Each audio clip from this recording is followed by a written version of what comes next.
चलिए फ्रेंड्स, हम लोग एक और वीडियो लेकर आए हैं आप सभी के लिए, क्लास 12 वालों के लिए, जितने भी छात्र एग्जाम देने वाले हैं इंटरमीडिएट 12 कंपार्टमेंटल स्पेशल एग्जाम में, उन सभी छात्रों के लिए वीडियो बहुत ही इंपॉर्टेंट होगा। ठीक है, हम लोग यहाँ पे फिजिक्स का, भौतिक शास्त्र का काफ़ी इंपॉर्टेंट क्वेश्चंस देखने वाले हैं जो आप सभी के कंपार्टमेंटल स्पेशल एग्जाम में आने वाले हैं। ठीक है, वीडियो को अंत तक सभी देखना, वीडियो को लाइक कर लीजिए सारे छात्र, शेयर जरूर कर दीजिएगा और चैनल को सब्सक्राइब कर लीजिएगा ताकि इसी तरीके से नए वीडियो लेकर आएंगे, हर एक सब्जेक्ट का नोटिफिकेशन आपको मिलते रहेंगे। ठीक है, तो चलिए हम लोग एक एक क्वेश्चंस के यहाँ पे जानकारी लेते हैं आप सभी के एग्जाम्स के लिए।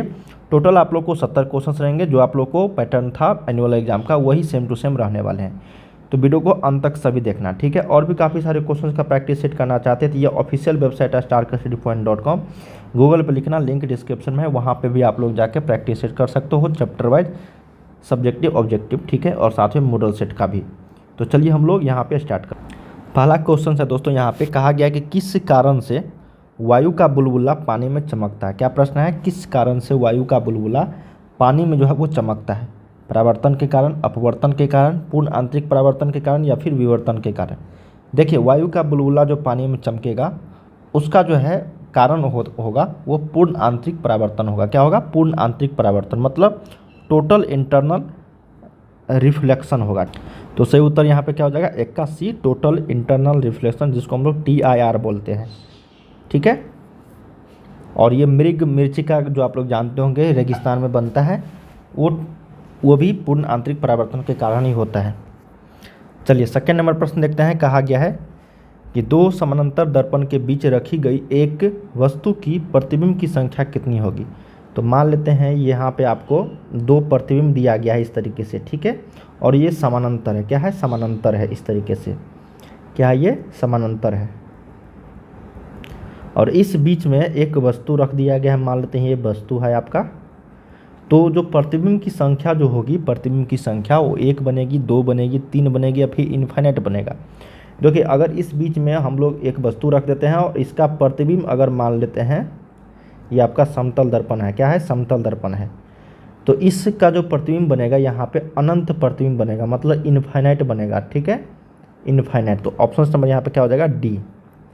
समझ में आ रहा है ना, तो ऑप्शन नंबर डी के साथ चलेंगे हम लोग, इन्फाइनाइट बनेगा प्रतिबिंबों की संख्या।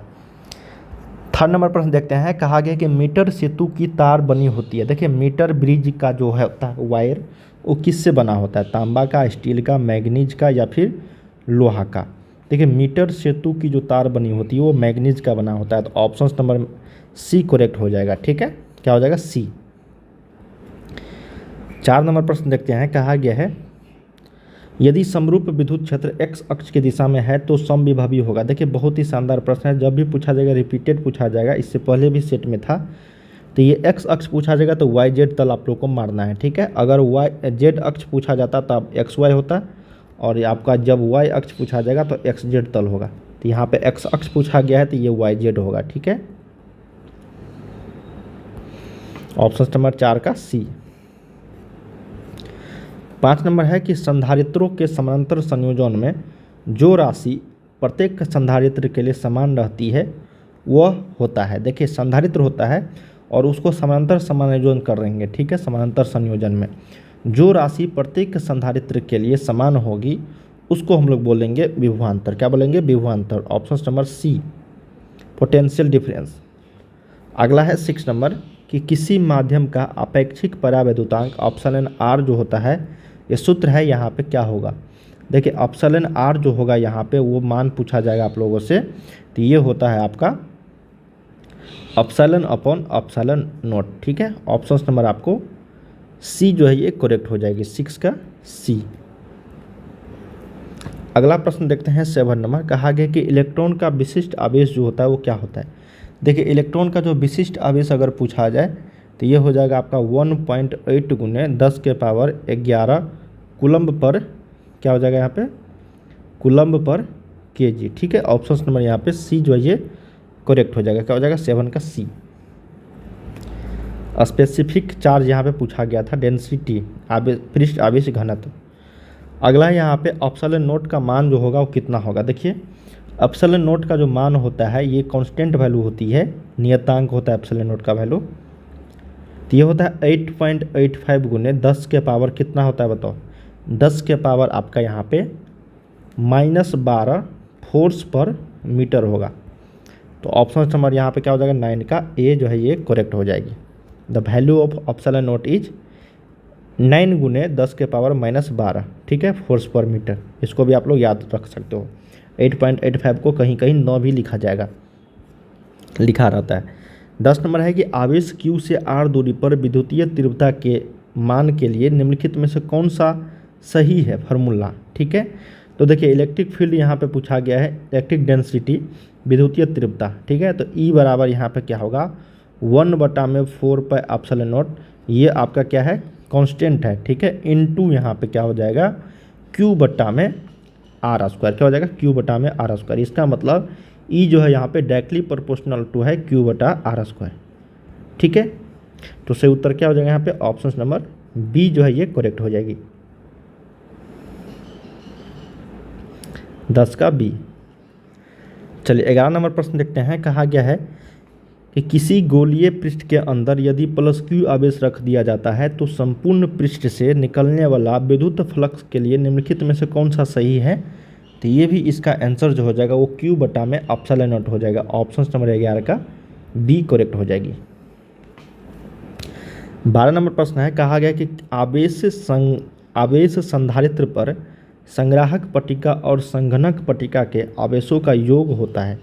देखिए क्या कहा गया कि आवेशित संधारित्र पर संग्राहक पट्टिका और संघनक पट्टिका के आवेशों का योग, मतलब कलेक्टिंग प्लेट और कंडेंसिंग प्लेट का जो चार्ज कैपेसिटर होगा, दोनों का योग पूछा गया है।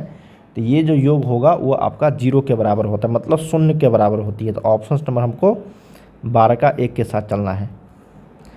13 नंबर प्रश्न देखते हैं कि आवेश का बीमा क्या होता है। देखिए डायमेंशन ऑफ चार्ज इज, तो ये बहुत ही रिपीटेड प्रश्न है, कई बार देखने को मिलेंगे। तो आवेश का जो बीमा होता है वो AT के बराबर होता है। क्या होता है, A × T। ऑप्शन नंबर आपका 13 का 1 करेक्ट हो जाएगी। 14 नंबर देखते हैं। 14 नंबर कि निम्नलिखित में से किस राशि का मात्रक वोल्ट पर मीटर होता है। देखिए वोल्ट पर मीटर जो है यहाँ पे वो आप लोगों से पूछा गया है किस राशि का मात्रक होता है। तो ये होता है आपका इलेक्ट्रिक फील्ड का, मतलब विद्युतीय क्षेत्र का होता है। तो ऑप्शन नंबर डी के साथ चलेंगे हम लोग, किसके साथ, डी के साथ। अगला देखते हैं 15 नंबर कि दो समान धारिता C वाले संधारित्र को समानांतर क्रम में जोड़ने पर उसकी समतुल्य धारिता जो होती है क्या होती है। तो हम लोग जानते होंगे कि करंट से उल्टा होता है कैपेसिटर में। तो जब समानांतर क्रम है और दो समान धारिता है तो C + C हो जाएगा यहाँ पे 2C, क्या हो जाएगा 2C। तो यही आपका क्या हो जाएगा आंसर, 15 का क्या हो जाएगा यहाँ पे A करेक्ट हो जाएगी। अगर यही श्रेणी क्रम में रहता तो धारा का उल्टा हो जाता धारिता में, ठीक है, तब हो जाता आपका C/2। ये जो है आपका ये श्रेणी क्रम पूछता तब होता है, ठीक है, और ये आपका समांतर। 15 का 1 करेक्ट हो जाएगी। 16 नंबर है कि म्यू अपवर्तनांक तथा A प्रिज्म कोण वाले पतले प्रिज्म का न्यूनतम विचलन कोण होता है। देखिए ये जो रिपीटेड प्रश्न है, फिर से आ गया प्रश्न, ये सारे जितने भी प्रश्न हैं रिपीटेड है। तो क्या हो जाएगा यहाँ पे μ-1 × A, क्या होता है μ-1 × A, यही होता है न्यूनतम विचलन कोण। अब म्यू अपवर्तनांक तथा A जो है प्रिज्म कोण वाले पतले प्रिज्म का न्यूनतम विचलन कोण। तो 16 का सही उत्तर क्या हो जाएगा यहाँ पे बी करेक्ट हो जाएगी।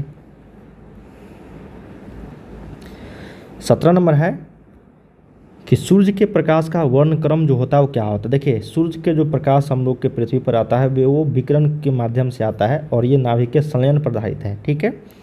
तो ये आपका जो वर्णक्रम होता है ये कंटिन्यूअस होती है, मतलब सतत होती है। तो ऑप्शन नंबर हम लोगों को 17 का ए के साथ चलेंगे, किसके साथ, 17 का ए।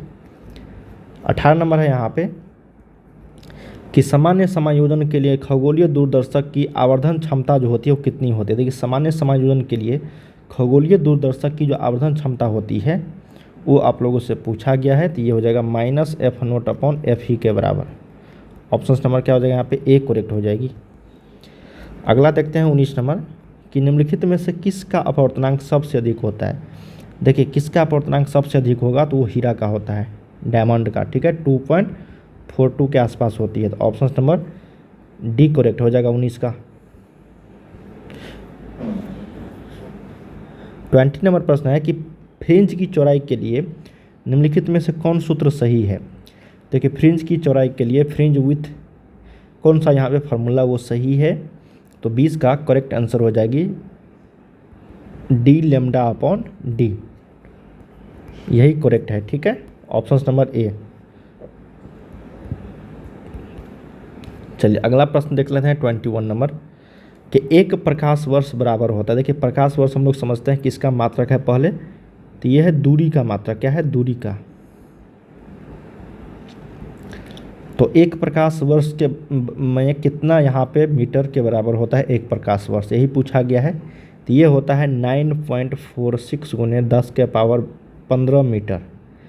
कभी कभी आप लोगों को यही आंसर इसका सही है, लेकिन कहीं कहीं आप लोगों को ये भी देखने को मिलेंगे 9.46 गुने 10 के पावर 12 किलोमीटर। ठीक है, और जब सेंटीमीटर में दिया जाएगा तो 9.46 गुने 10 के पावर 17 सेंटीमीटर। ठीक है, तो ये आप लोगों से पूछा जा सकता है कभी कभी। ठीक है, तो इसको आप लोग को ध्यान में रखना है, लेकिन मीटर में आप लोग को याद रखना, हमेशा क्या होगा मीटर में ही पूछा जाता है।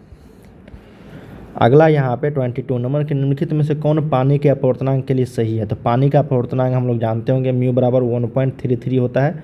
ऑप्शन नंबर 22 का डी करेक्ट हो जाएगी यहाँ पे।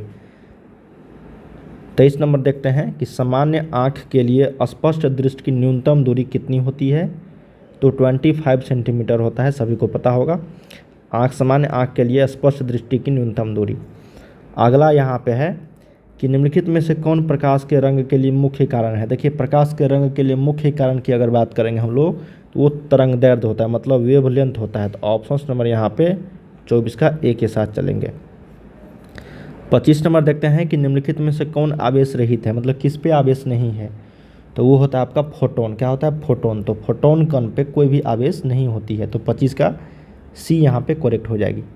तो दोस्तों हम लोगों ने भी इस वीडियोज़ में 1 से लेकर 25 तक क्वेश्चंस किए हैं। इसके आगे क्वेश्चन हम लोग अगले वीडियो में कवर करेंगे। तो सभी छात्र वीडियो को लाइक कर लीजिए, चैनल को सब्सक्राइब कर लीजिए, बेल आइकन को सारे प्रेस कर लेना ताकि नए वीडियोज़ का नोटिफिकेशन आपको मिस ना हो। ठीक है, और भी काफ़ी सारे क्वेश्चन का प्रैक्टिस सेट करना चाहते हैं तो आप ये इस वेबसाइट पर जाके कर सकते हो, starkstudypoint.com गूगल पर लिखना। ठीक है, बाय बाय सभी को।